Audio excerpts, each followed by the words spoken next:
তো আজকে supreme court বলে দিয়েছে 16 সাল থেকে যে কর্মচারী শিক্ষক শিক্ষাকর্মীদের লড়াই তার জয় হয়েছে, এবং এটা যে ফুটা সরকার 50% দিতে গেছিল, বলছে 20,000 কোটি লাগবে।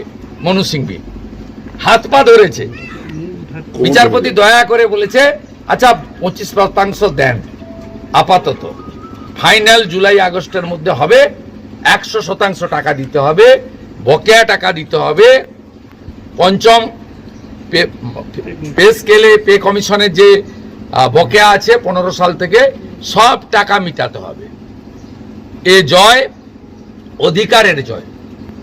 এ জয়ের মধ্য দিয়ে প্রমাণ হয়েছে অধিকার কাড়িয়ে নেওয়ার ক্ষেত্রে তিনি যত বড় ক্ষমতাশালী হন, তার বিধানসভায় যত এমএলএ থাকুক, যত গুন্ডা পুলিশ টাকা থাকুক না কেন, ভারতবর্ষের সংবিধানে আইনই শেষ কথা বলে।